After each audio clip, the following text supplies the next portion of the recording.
যখন দেখবেন আজকাল আপনার একা থাকতেই বেশি ভালো লাগছে, অন্যদের থেকে প্রত্যাশা কমে গেছে, মানুষের সাথে অযথা তর্ক এড়িয়ে যাওয়া শিখেছেন, মানুষ আপনাকে ভুল বুঝলে বা আপনার পেছনে আপনার নামে মিথ্যা কথা ছড়ালেও সেগুলো নিয়ে আপনার আর মাথা ব্যথা হচ্ছে না, তখন বুঝবেন আপনি যথেষ্ট ম্যাচিওর হয়েছেন। নিজেকে সবসময় আড়ালে রাখো। তুমি কখনো কারোর কাছে নিজের সবটা প্রকাশ করে পূর্ণ হইও না। জানোই তো, জিনিস পুরনো হলে অবহেলা বাড়ে, আর নতুন থাকলে কৌতূহল বাড়ে।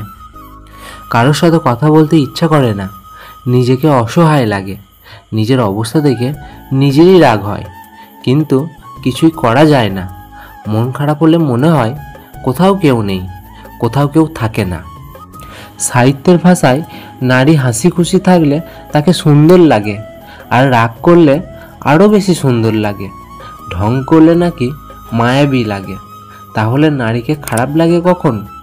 সত্যি বলতে, নারীকে পুরুষের জন্য ঈশ্বর সুন্দর করে সৃষ্টি করেছেন। শুনুন, বাস্তবতা মেনে নিন, নিজের মতো থাকুন। আপনার নিজের না হওয়া মানুষটিকেও তার নিজের মতো থাকতে দিন।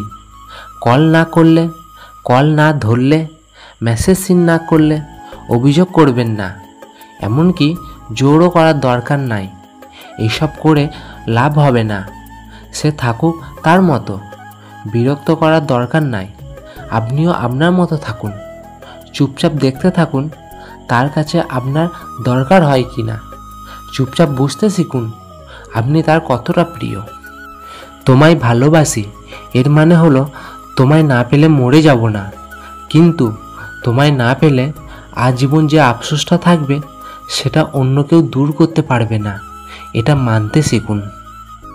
আপনাকে পেয়ে যে মানুষটার চোখ থেকে আনন্দের অশ্রু ঝরে পড়ে, সে মানুষটাকে কখনোই আপনার জীবন থেকে হারাতে দেবেন না।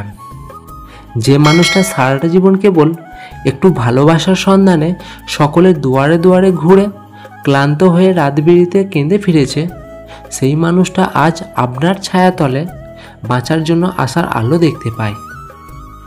যে মানুষটা শুধু ভালো থাকার জন্য পাশে একজনকে চেয়েছিল, সে মানুষটা আজ আপনাকে আঁকড়ে ধরে তার বাকি জীবনটা হেসে খেলে পার করতে চায়। যে মানুষটা নিজের পরিবার, আত্মীয় স্বজন, বন্ধু বান্ধব কারো কাছ থেকে শান্তির ছিটে ফোঁটাও পায়নি, সে মানুষটা আজ আপনার বুকে একটু শান্তির আশ্রয় চায়। কিছুই না পাওয়ার দুঃখে কাঁদার চেয়ে সামান্য কিছু পেয়ে আনন্দে কান্না করার অনুভূতিটা অনেক স্বস্তির, পরম শান্তির। তুমি অন্যের কথায় কান দিও না যদি সমুদ্রের মতো বিশাল হতে চাও।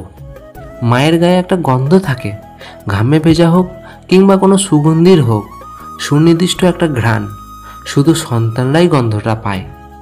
মায়া কাটানোর একটাই উপায়, যতটা সম্ভব ব্যস্ত থাকুন, তার সাথে সব যোগাযোগ বন্ধ করে দিন, দেখবেন ভালো থাকবেন।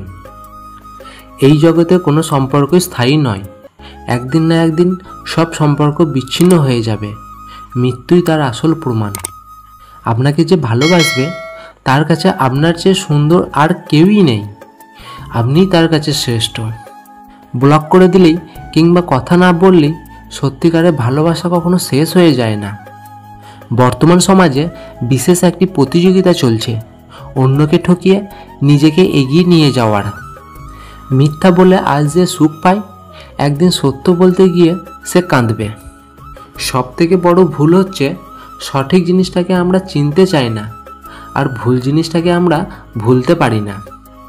নিজের ছেলে বেকার আছে থাক, কিন্তু জামাই লাগবে সবার সরকারি চাকরিওয়ালা।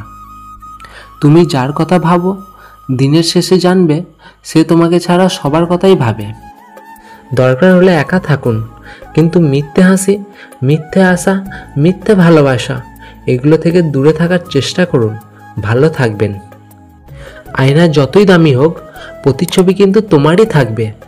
তেমনি পোশাক যতই দামি হোক, চরিত্র কিন্তু একই থাকবে। সুযোগ পেলেই আঘাত করো, হৃদয় মাঝে লাগাও ক্ষত। একদিন সময় ঠিক বদলে যাবে, সেদিন পাল্টা আঘাত সহ্য করতে পারবে তো? সময় আমাকে একটাই শিক্ষা দিয়েছে, পরিচয় সবার সাথে রাখবে, কিন্তু সম্পর্ক কারোর সাথে না। উত্তম স্ত্রী তাদেরকেই বলে যারা সংসারে শত কষ্ট সহ্য করেও স্বামীর সাথে সবসময় হাসি মুখে কথা বলে।